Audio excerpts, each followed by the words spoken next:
Salam pers mahasiswa. Selamat pagi, selamat siang, dan selamat malam untuk semua penonton sekalian. Di sini saya Syahrul Gama Afghani akan menjadi presenter atau moderator pada sesi diskusi dalam podcast Situs TV kali ini. Nah, di sini kita akan memberikan kesempatan dulu di awal bagi narasumber kita untuk memperkenalkan diri sebelum kita memulai sesi pembahasan kita pada podcast kali ini. Monggo Mas. Halo, assalamualaikum warahmatullahi wabarakatuh. Selamat siang. Aku Luki dari Wahana Lingkungan Hidup Indonesia, Walhi, Jawa Timur.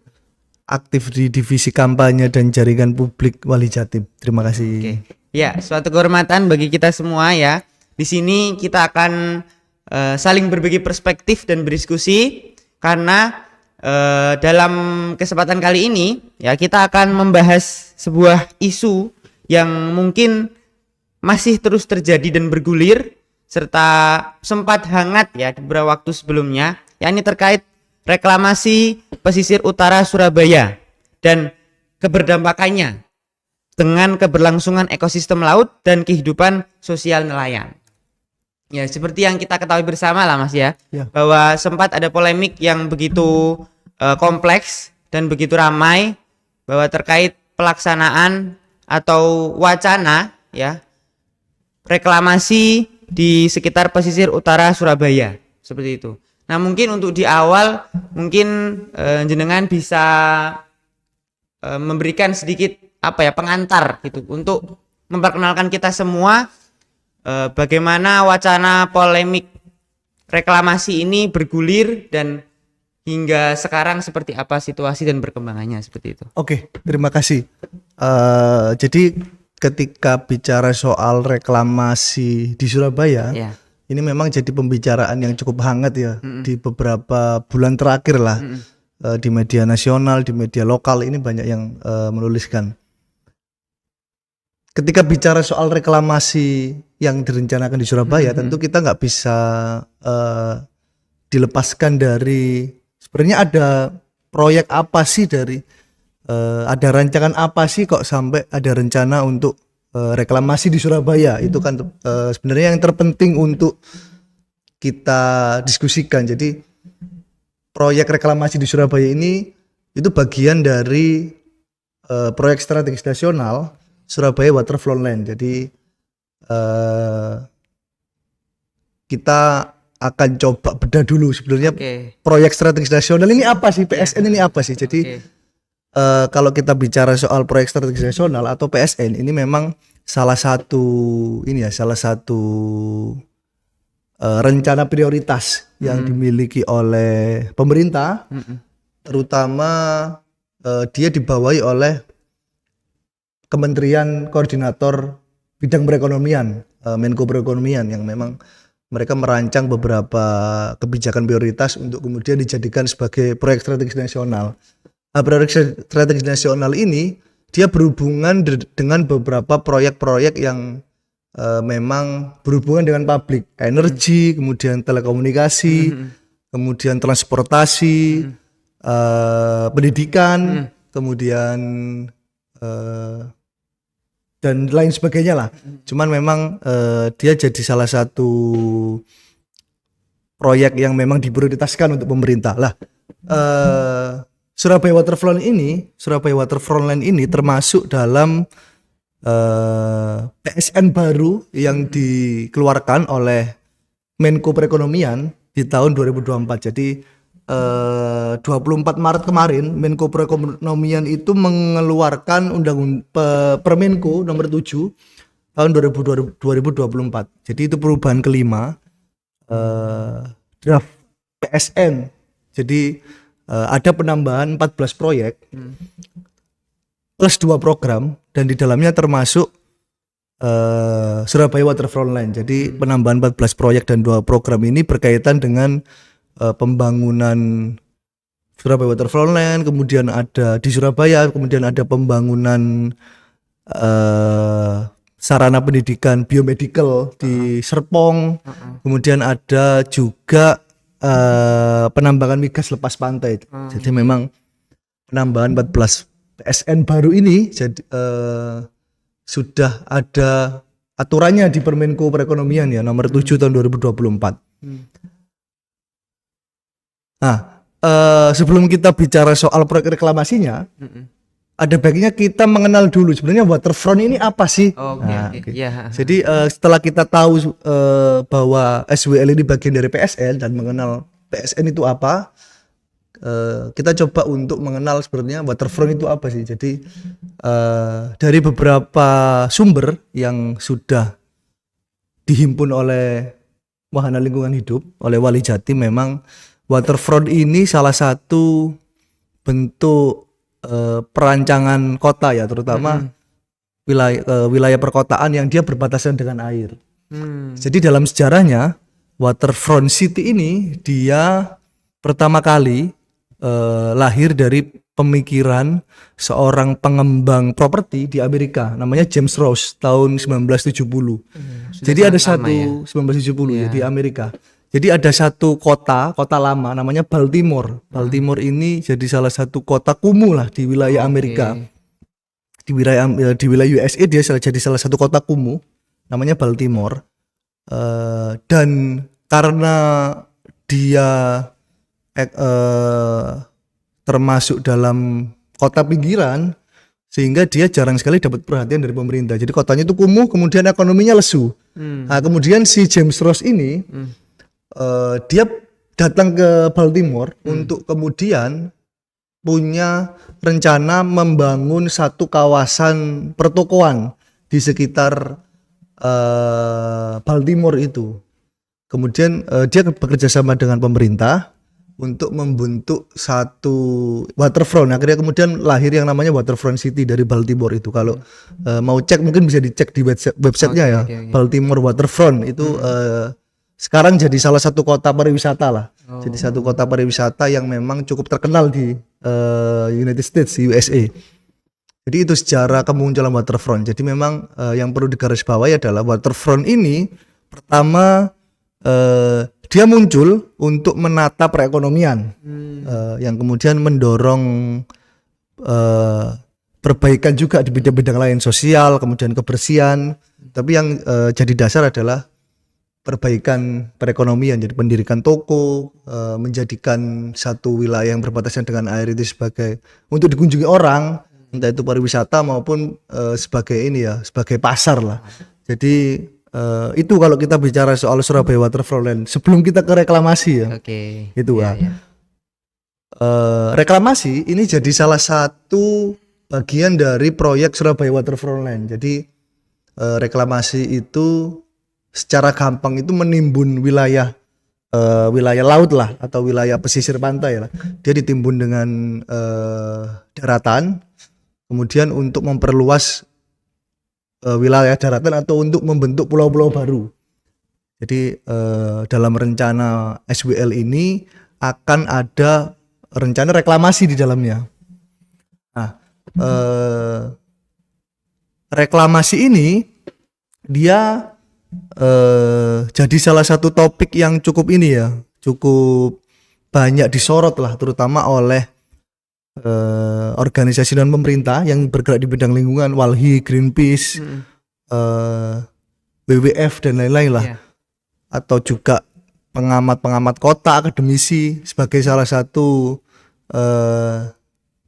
bentuk kebijakan yang berbahaya karena punya dampak sosial ekologis secara langsung ya. Jadi reklamasi ini kalau mungkin sudah sangat familiar ya, karena di beberapa proyek reklamasi ini selalu berhadapan langsung dengan penolakan warga di Teluk Benoa, di Palu, di Lampung, kemudian di yang paling terkenal mungkin di Jakarta ya, di Pantai Utara Jakarta yang sekarang jadi PIK.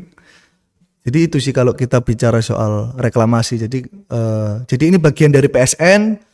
PSN ini punya rencana Surabaya Waterfront Land.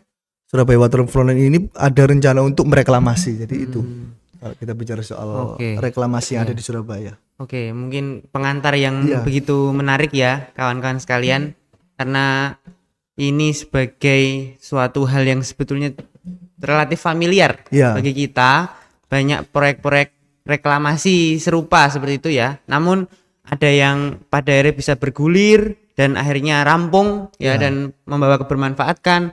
Namun ada juga yang menimbulkan polemik dan penolakan seperti itu. Nah, untuk secara spesifik nih di polemik reklamasi di Surabaya Utara ini, itu guliran polemiknya itu tuh diawali oleh apa, dan sebab-sebab khususnya atau sebab spesifiknya itu seperti apa, Mas? Oke. Kalau di Surabaya, Ya. apa kemudian yang membuat isu soal reklamasi ini, rencana soal reklamasi ini kemudian jadi pembicaraan yang cukup santer ya? Iya. Jadi memang ada beberapa kalangan yang tentu punya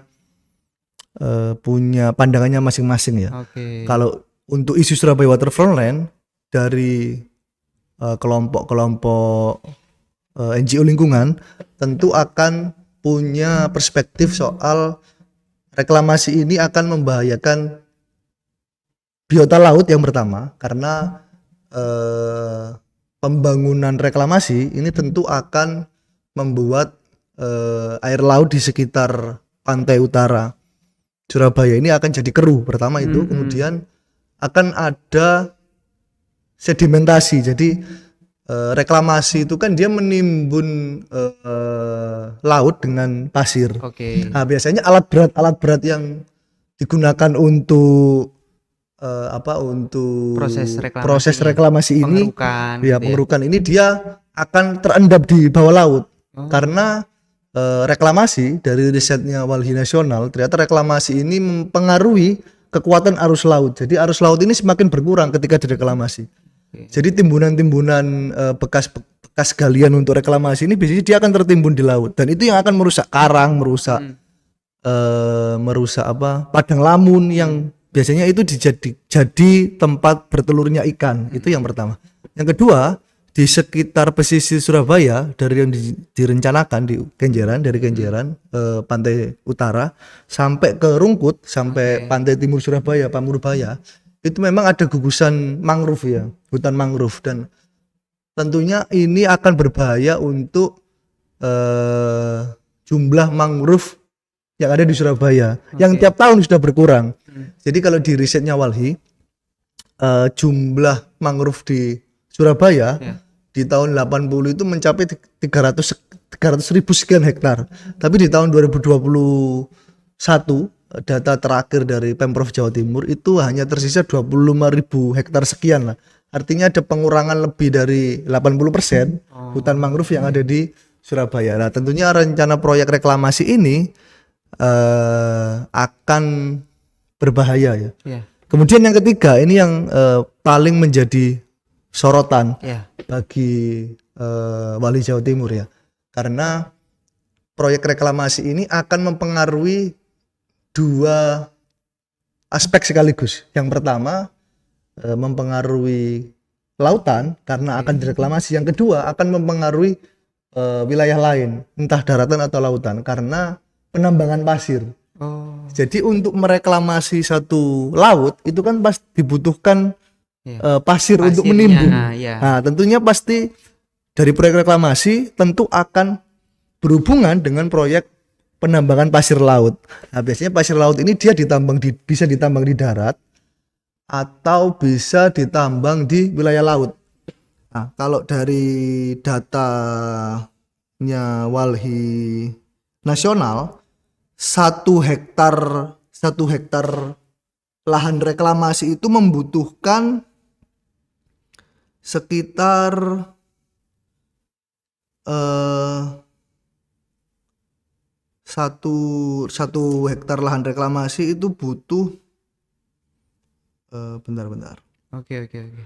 Yang jelas apa yang dibutuhkan ya untuk melakukan pengerukan dan penimbunan itu akan sangat banyak gitu ya. Iya, jadi satu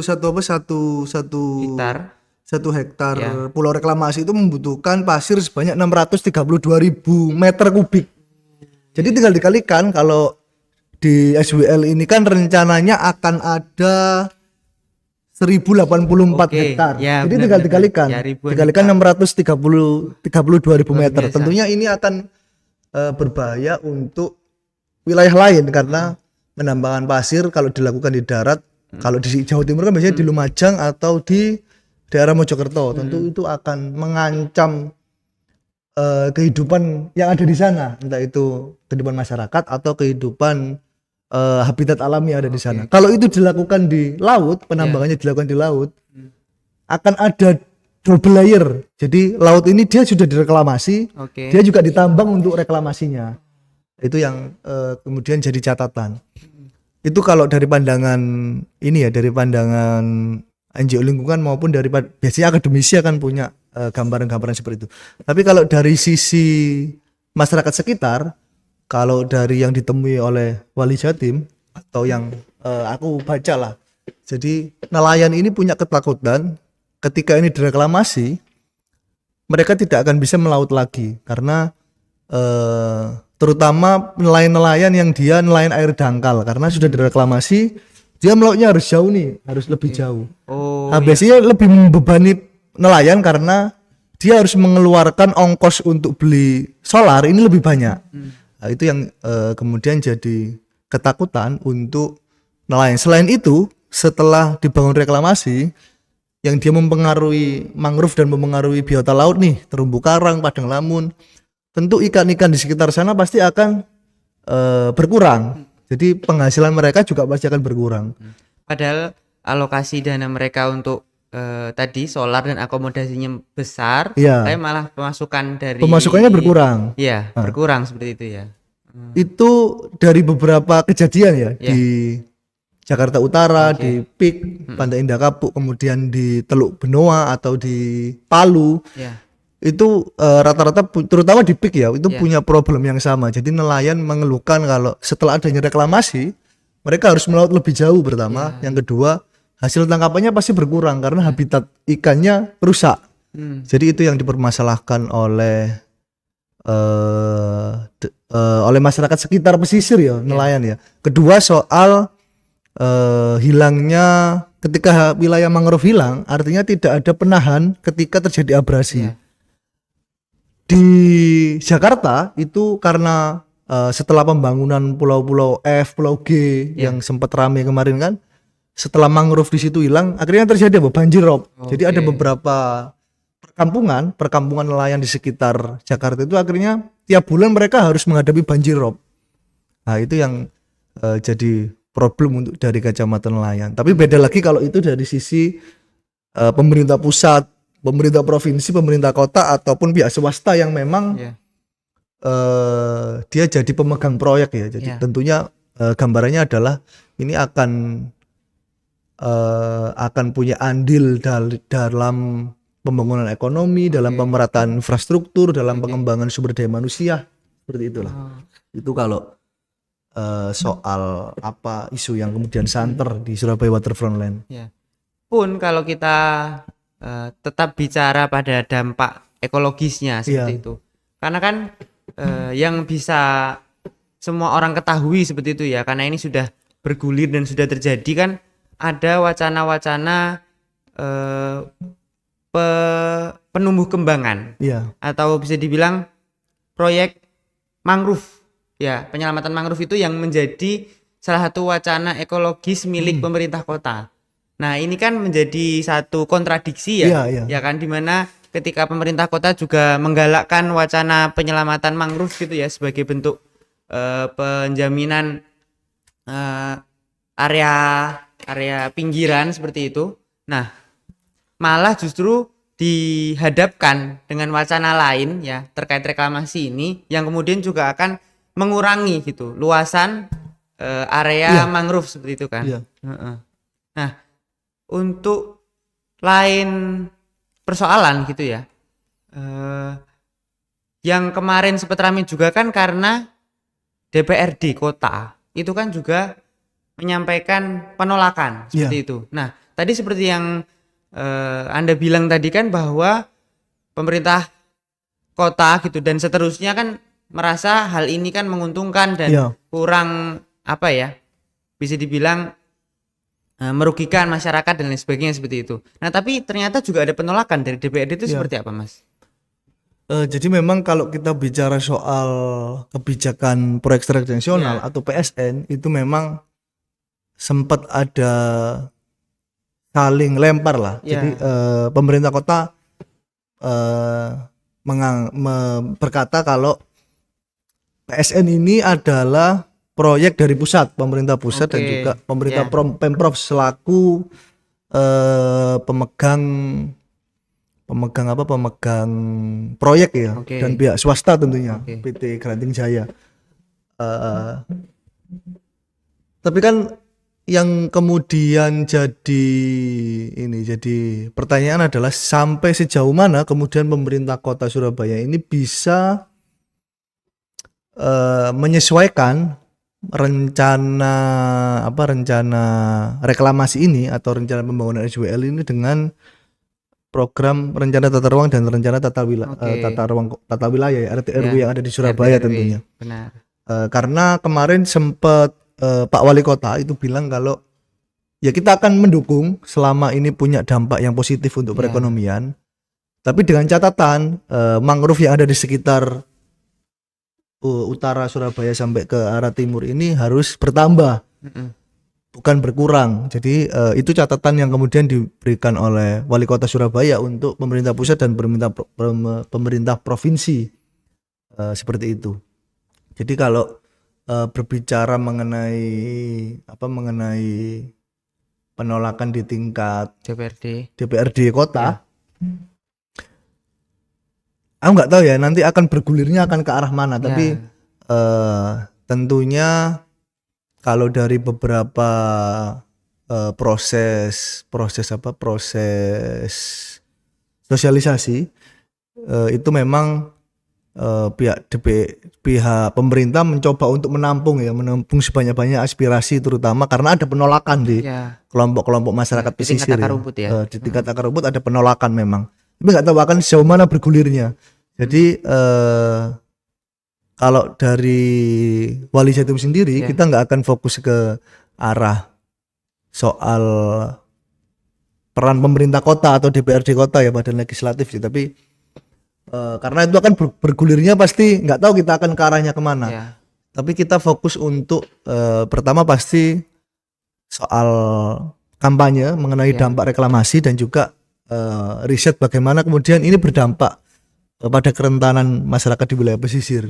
Itu sih. Jadi aku nggak tahu ini akan arahnya akan kemana, tapi memang ada upaya dari pemerintah kota untuk kemudian menjembatani antara pihak masyarakat pesisir dengan pihak pemerintah pusat maupun dengan pihak swasta. Jadi seperti biasa lah pemerintah kota hanya menjembatani apa kemudian yang jadi problem, tapi nggak tahu akan bergulir sampai ke arah mana. Yang kemudian banyak dinyatakan kan ada semacam ada ketidaktahuan yang terjadi di antara pemerintah kota seperti itu, terkhusus DPRD dan pemerintah pusat yang memiliki wacana utama PSN ini, kemudian yang memunculkan penolakan seperti itu kan. Nah, tapi kalau mau kita kulik lebih jauh tuh, apakah ada proses yang tidak melibatkan pemerintah kota seperti itu, atau bisa dibilang proses-proses yang tidak betul-betul melibatkan otoritas-otoritas lokal seperti itu, Pak? Mas. Jadi kalau bicara soal PSN ini memang dia salah satu kebijakan yang datangnya dari pusat ya. Jadi memang dia top down. Proyek strategis nasional ini biasanya dia memang langsung turun dari Menko Perekonomian atau turun langsung dari Menko Maritim dan Investasi. Jadi kalau secara proses kelembagaannya, proses politiknya, bagaimana kemudian PSN ini hadir, bagaimana keterlibatan antara pemerintah kota maupun pihak lokal, tentu selama ini memang kalau kita bicara soal ini aku nggak tahu kalau untuk urusan pemerintah kota, tapi kalau untuk urusan masyarakat lokal, tentu bisa dibilang PSN ini dia nggak pernah ada Partisipasi publik partisipasi yang berarti. yang berarti ya, karena ya mungkin akan banyak list ya. Ya. Jadi beberapa PSN kan mungkin kadang dia memang berhadapan langsung dengan penolakan warga. Oke, ya. Kayak semisal Surabaya Waterfront Land atau Bandara NDIA, Ya. NIA itu juga berhadapan dengan penolakan warga. Kemudian beberapa PSN lain lah yang dari sekian banyak proyek strategis nasional, dia selalu berhadapan dengan penolakan warga, yang artinya memang tidak pernah ada pelibatan masyarakat. Atau kadang proses pelibatan masyarakatnya ini hanya sebatas sosialisasi. Ya. Jadi bukan menampung aspirasi, tapi mengundang, kemudian mensosialisasikan. Hasil dari sosialisasi ini biasanya dijadikan legitimasi bahwa warga sudah menyetujui proyek yang ada di sana. Itu biasanya yang terjadi kalau bicara soal PSN ya. Kalau ditanya apakah melibatkan kelompok-kelompok lokal, partisipasi lokal, kalau melihat dari banyaknya kasus, sebenarnya nggak ada deh. Kalau bicara soal PSN ya, iya. Atau dia hanya pemerintah desa saja yang dilibatkan di situ. Sehingga membuat wacana pembangunan ini akan tetap terus berjalan. Iya. Tanpa mempertimbangkan dan memperhitungkan keberdampakan sosial maupun ekologisnya seperti itu, Mas. Iya, benar. Kalau untuk sejauh ini proses yang terjadi seperti apa setelah rangkaian polemiknya, penolakannya dan lain sebagainya itu, proses terkait reklamasi ini sejauh mana sekarang gitu?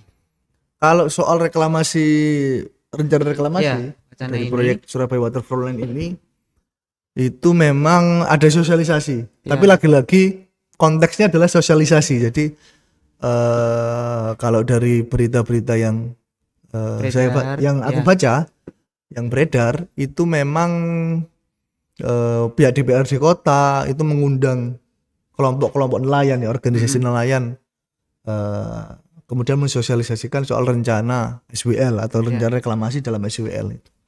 Yang jadi pertanyaan kan kemudian bentuk sosialisasi ini adalah bagian dari rencana proyek yang akan berjalan.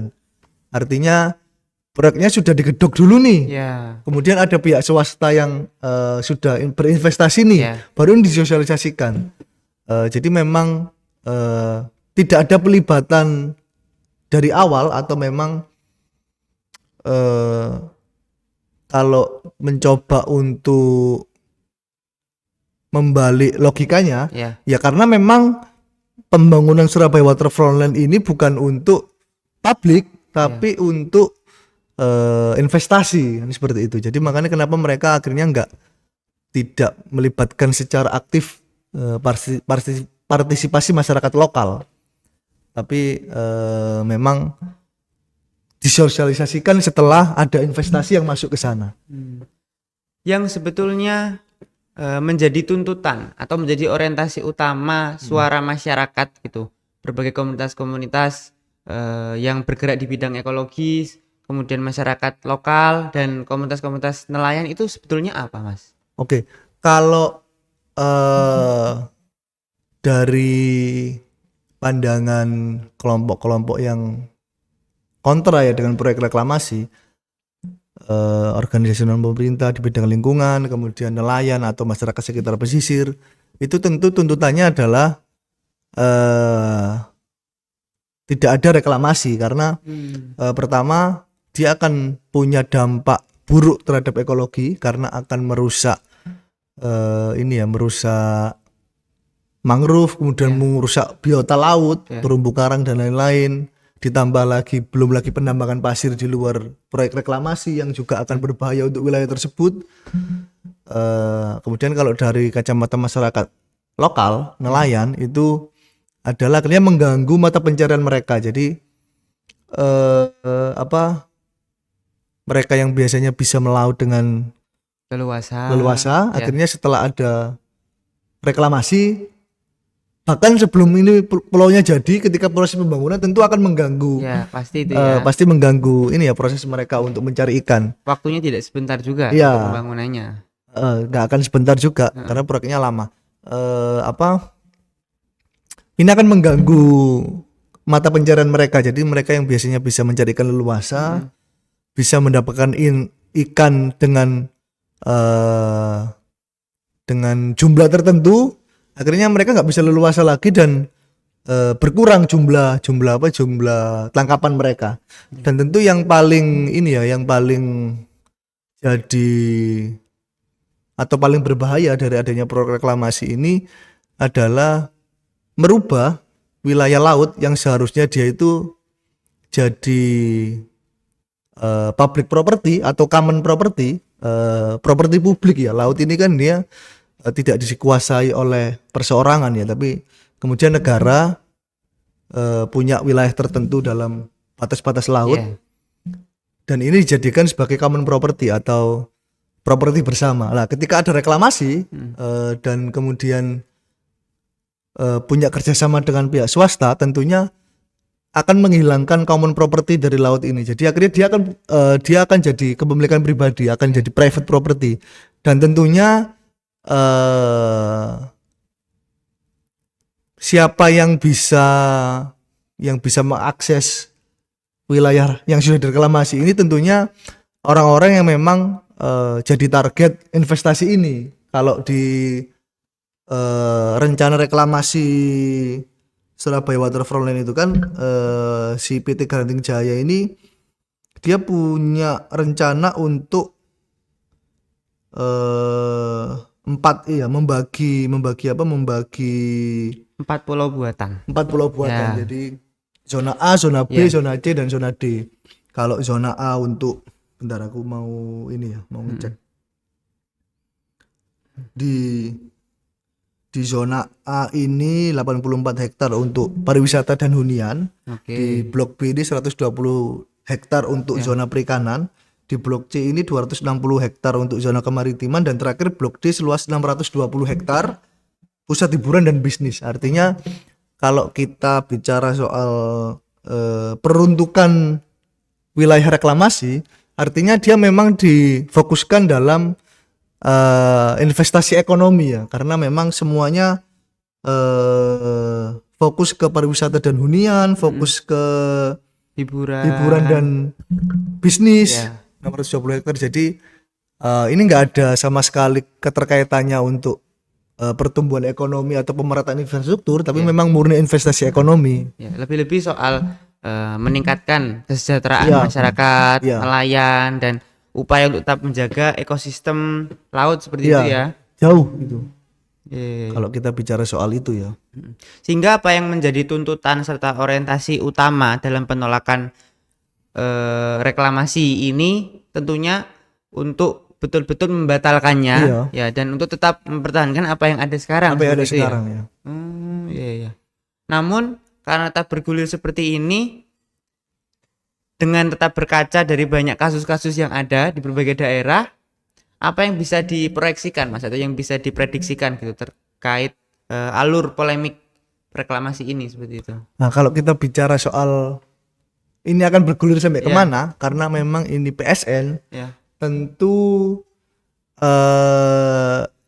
akan ada polemik yang cukup panjang nanti ya, karena kalau berkaca dari beberapa kasus-kasus PSN di kota-kota lain, di wilayah-wilayah lain, memang dia biasanya akan terus dipaksakan karena proyek strategis nasional ini, aku nggak tahu pemerintah ini semacam sangat-sangat memaksakan kalau itu labelnya sudah proyek strategis nasional, dan tentu proyeknya akan bergulir sampai kemana nantinya akan bisa dibaca kalau akan ada dua kubu yang akan saling berhadapan ya, tentunya dari pihak pemerintah pusat, pemerintah provinsi, dan juga pihak swasta dengan kelompok-kelompok pegiat lingkungan, kelompok masyarakat sekitar, nelayan yang akan punya dua narasi yang berbeda. Nah, biasanya yang paling berbahaya adalah ketika ini sudah masuk ke ranah kriminalisasi.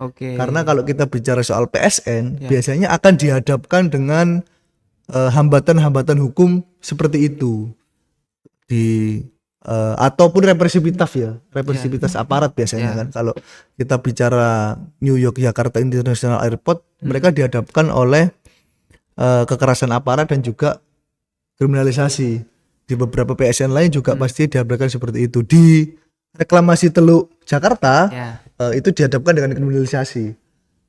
Tentunya nanti kalau kita tanya polemiknya akan sampai sejauh apa, tentunya akan ada ada dua kubu yang akan pro kontra, terutama dari pihak pemerintah sebagai pemegang proyek dan juga pihak swasta berhadapan masyarakat. dengan masyarakat lokal dan juga kelompok-kelompok yang memang akademisi yang memang punya concern atas berbahayanya kebijakan reklamasi.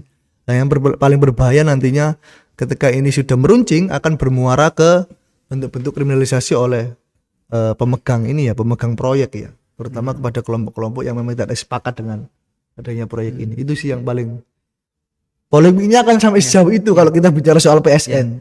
Jadi Sangat, memang ya miris ya, Iya, sekaligus begitu mengerikan ketika kita berkaca juga dari banyak wacana dan sampel-sampel di berbagai daerah lain seperti itu ya. Dan tentunya masyarakat dan berbagai pihak yang menyatakan penolakannya tidak akan begitu saja melepaskan dan membiarkan upaya proyek ini berjalan. Pastinya, iya. Dan ini masih terus bertahan ya.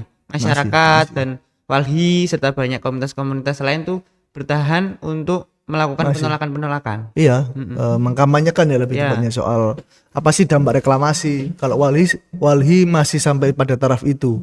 Jadi mengkampanyekan kepada publik apa sih dampak dari reklamasi, dampak dari pembangunan Surabaya Waterfront ini untuk lingkungan dan untuk masyarakat. Tapi di tingkat teknis lapangan itu belum ada ya, entah mungkin rangkaian persiapan proyek atau bahkan mungkin pengerahan tenaga kerja atau aparat keamanan dan lain sebagainya. Kalau kabar terakhir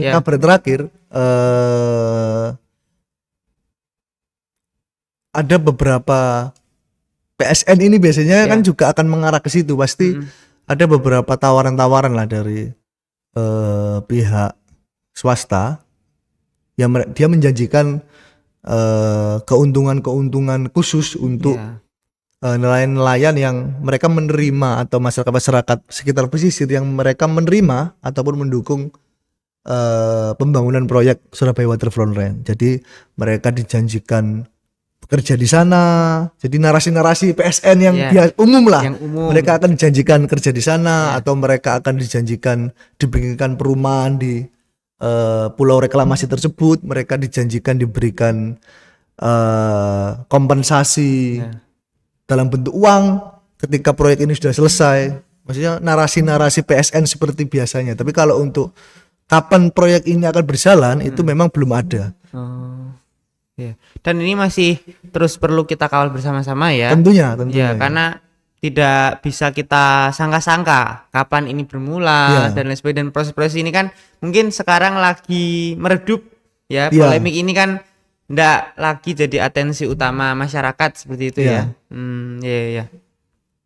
Terus untuk kira-kira yang perlu menjadi pegangan atau prinsip utama bagi kita masyarakat, publik untuk memandang dan melakukan pengawalan terkait proses wacana reklamasi ini itu seperti apa, Mas? Kalau aku berkaca dari tulisannya Mas Wahyu, direktur Wali Jatim itu, dia menuliskan kalau sebenarnya Surabaya Waterfront ini dibuat untuk apa dan untuk siapa. Jadi yang menjadi prinsip adalah pertanyaan soal untuk apa pertama, kemudian untuk siapa. Jadi pertanyaan untuk apa ini untuk membedah sebenarnya apa kepentingan dibalik adanya kebijakan proyek strategis nasional Surabaya Waterfront Land. Kepentingannya apa? Kemudian untuk siapa ini artinya apakah dia diarahkan untuk kepentingan publik atau hanya untuk kepentingan pengembang. Jadi kalau kita mau bicara soal apa prinsip yang harus dipegang untuk mengawal isu ini, tentu dua pertanyaan penting ini. Untuk apa? Untuk apa ini mengenai kepentingannya apa? Apakah kepentingan ekonomi semata, apakah memang niat baik yang dikatakan untuk pembangunan ekonomi dan pemerataan infrastruktur. Kemudian untuk siapa? Untuk siapa ini? Apakah untuk masyarakat sekitar pesisir atau untuk keuntungan pengembang? Nah, kalau kita bicara soal proyek reklamasi, tentunya hampir semua proyek reklamasi di Teluk Benoa, kemudian di pantai utara Jakarta, kemudian di Palu, di Lampung yang tahun kemarin, itu semua adalah bentuk kerjasama antara pemerintah dengan pihak swasta, dengan PT. Pun dalam proses penambangan pasir laut untuk reklamasi ini juga dikerjakan oleh swasta. Jadi pertanyaan untuk siapa, tentunya ini bisa dijawab dari beberapa kasus-kasus tadi. Kalau memang ini murni untuk kepentingan investasi. Yang kedua, untuk apa? Kalau kita bicara soal proyek reklamasi, jelas kalau di Surabaya Waterfront Land ini, proyek reklamasi ini diperuntukkan untuk kebutuhan bisnis. Kalau kita bicara soal rencana blok dari PT Grantec Jaya kan paling gede nih 620 hektar nih untuk ini ya, investasi, untuk bisnis. Ya. Kemudian kalau kita bicara di pantai utara Jakarta itu untuk perumahan, Pantai Indah Kapuk nih. Kalau kita bicara di Teluk Benoa juga untuk pariwisata. Kalau kita bicara di Palu juga untuk pariwisata. Artinya ketika bicara untuk apa, tentunya ini untuk kepentingan investasi. Jadi itu prinsip yang harus dipegang. Untuk mengawal isu soal reklamasi. Untuk apa? Untuk investasi. Untuk siapa? Untuk kepentingan pengembang. Jadi ini sama sekali tidak berhubungan dengan proses penyejahteraan masyarakat sekitar. Itu prinsip yang harus dipegang. Ya. Yang kemudian bisa kita betul-betul amini serta kita pegang dalam mengawal isu ini sehingga tidak lagi terulang gitu ya teman-teman. Ya, banyak kasus-kasus reklamasi yang itu jadi catatan yang perlu sangat kita garis bawahi gitu ya. Rangkaian wacana-wacana serupa yang kemudian berdampak buruk bagi masyarakat, menimbulkan kriminalisasi, represivitas dan lain sebagainya gitu ya Mas ya. Oke. Cukup serem soalnya kita bayangkan, dan kira-kira apa ya, rekomendasi gitu ya, atau semacam apa yang bisa kita ajukan sebagai alternatif dalam menyelesaikan permasalahan ini gitu, atau mungkin dari Walhi sendiri gitu seperti apa? Kalau aku sempet tanya ke teman-teman yang ada di Wali Jatim itu, jadi sebelum adanya rencana soal Surabaya Waterfront Land nih, PSN ini nih, atau reklamasi ini nih, sebenarnya memang sudah ada beberapa keinginan dari kelompok nelayan yang ada di sekitar Pantai Kenjeran ya, soal pendirian tanggul di sekitar area Kenjeran untuk kemudian mengurangi abrasi dan juga menahan terjadinya banjir rob. Kemudian yang kedua tentu penggalaan penanaman mangrove di sekitar area pesisir utara Surabaya sampai ke pantai timur Surabaya. Jadi dua itu yang memang sebelum ada reklamasi ini, aku tanya ke teman-teman yang ada di Wali Jatim, kelompok nelayan di sana sudah mengusulkan dua program ini. Yang pertama tanggul laut untuk menahan abrasi dan juga banjir rob. Yang kedua meminta pemerintah kota ini menggalakkan pembangunan mangrove, penanaman mangrove di sekitar situ. Tentunya karena mangrove ini kan tidak hanya berhubungan untuk menahan banjir ataupun bencana ya, tapi mangrove ini kan dia juga jadi salah satu habitat alaminya ikan. Jadi beberapa ikan itu dia bertelur di sekitar area-area mangrove. Oke. Melampaui orientasi bisnis ya, orientasi kapital yang dimiliki oleh pemerintah serta pemodal seperti itu ya. Iya. Untuk tetap menjaga ekosistem serta mempertahankan apa yang ada seperti itu ya. Iya. Oke. Bicara soal realita itu sebetulnya taraf Iya. perekonomian serta kesejahteraan masyarakat di sekitar pesisir itu seperti apa?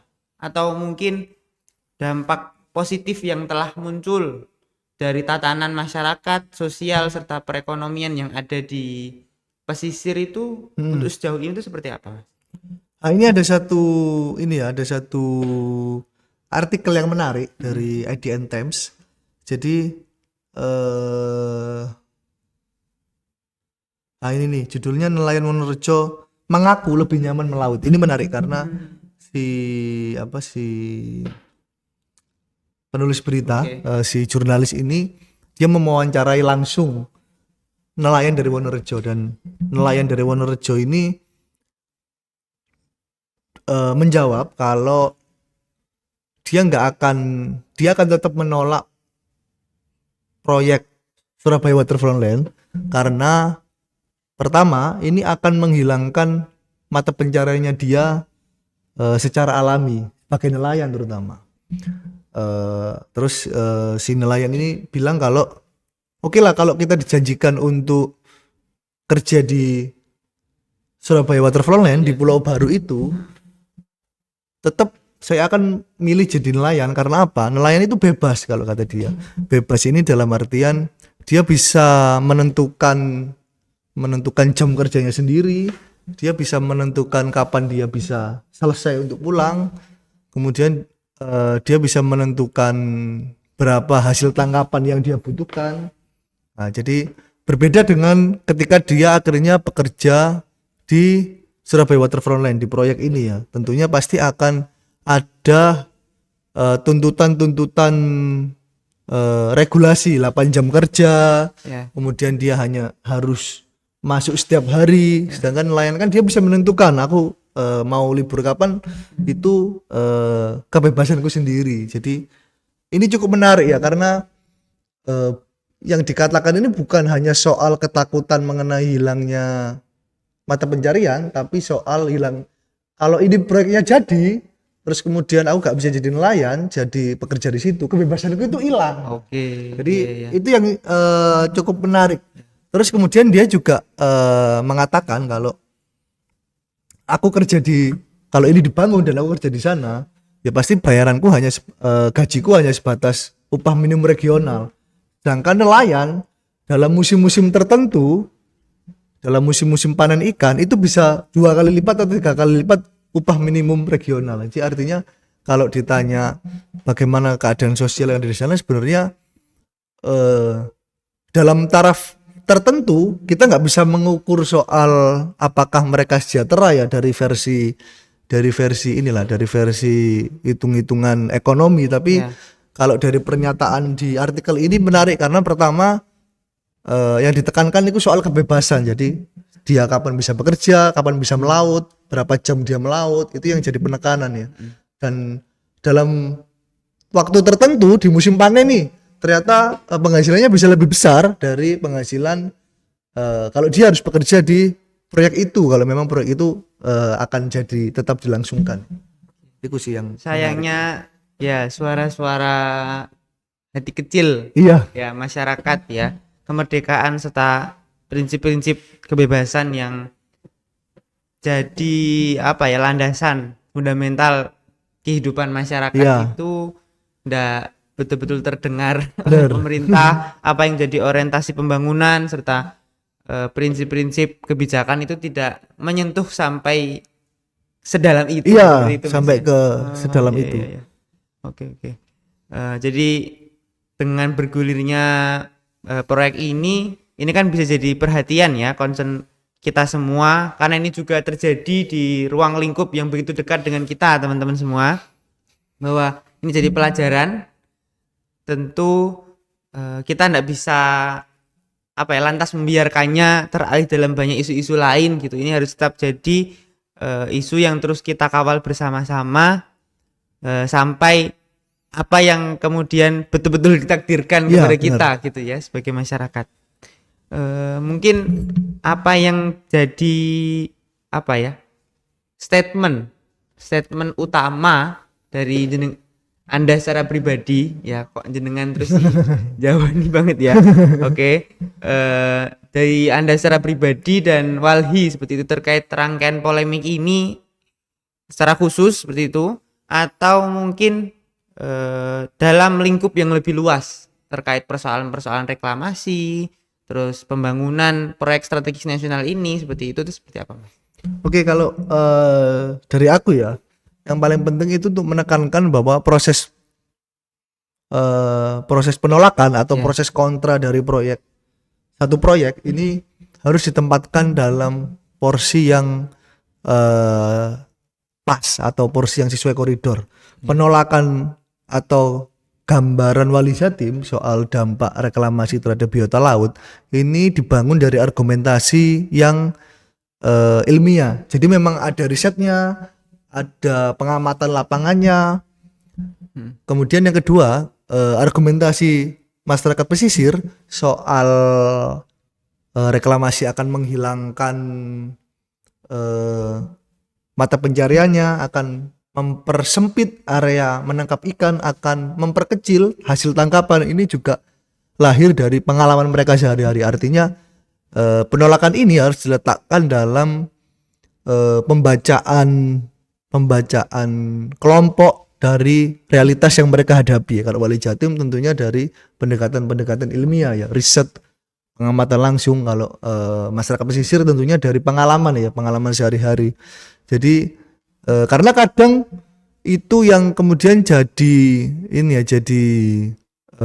hambatan ketika kita menghadapi kelompok-kelompok pemegang proyeknya, karena biasanya kita akan dituduh orang-orang yang menghambat investasi, orang-orang yang dituduh punya kepentingan lain, orang-orang yang dituduh ingin mendapatkan cipratan, padahal sebenarnya penolakan ini atau kekontraan ini dibangun dari argumentasi yang ilmiah dan juga berbasiskan dari pengalaman. Itu sih yang harus ditekankan. Jadi kita sangat terbuka ketika ada kelompok-kelompok lain yang memang ingin berdiskusi ya, karena akan jadi sangat menarik ketika ternyata ada fakta-fakta baru yang di luar yang kita kuasai soal pembangunan ini, tapi dalam koridor yang memang ilmiah dan pengamatan langsung. Jadi kita akan sangat terbuka. Akan lebih menarik ya. Ya, prinsip partisipasi publik yang berarti ya, serta upaya untuk mengkaji secara ilmiah ya, sehingga keberdampakan sosial, ekonominya itu tuh jauh lebih bisa diperhitungkan dan bisa dipertanggungjawabkan. Terus melampaui dari orientasi kapital dan investasi tadi yang sayangnya jadi orientasi utama dalam berbagai wacana-wacana pembangunan yang dimiliki oleh pemerintah maupun pemodal seperti itu ya. Oke. Ya, marilah sama-sama ya Mas ya. Ini jadi concern kita utama ya. Dalam kesempatan kali ini kita berbagi perspektif, dan ini jadi upaya yang bisa kita lakukan ya seminimal-minimalnya untuk terus menyuarakan apa yang menjadi keresahan serta berbagai polemik publik seperti itu. Oke. Mungkin kayaknya kita sudah terima kasih ya bergulir begitu lama membicarakan banyak hal, berbagai perspektif, dan tentunya semoga apa yang menjadi langkah serta tindakan kita ini mampu betul-betul memberikan manfaat ya, mencegah berbagai hal buruk ya, dan apa yang telah kita suarakan ini mampu benar-benar menjadi tindakan konkret kita gitu dalam menyuarakan apa yang perlu untuk disuarakan. Baik, terima kasih banyak. Terima kasih kembali juga Mas. Ya, ini jadi kehormatan bagi kami semua untuk menjamu Anda, menjamu Walhi Jatim, terus kita sama-sama menyuarakan apa yang menjadi polemik dalam reklamasi Pantai Utara ini ya. Mari kita tutup dulu sesi kita kali ini ya. Mari kita diskusi kembali ya. Mari kita berjumpa kembali di lain kesempatan. Baik, saya Syahrul Gama Afghani dan saya Luki Wahyu. Oke, mari kita tutup sesi episode kali ini dan mari berjumpa di sesi podcast selanjutnya. Salam pers mahasiswa. Terima kasih.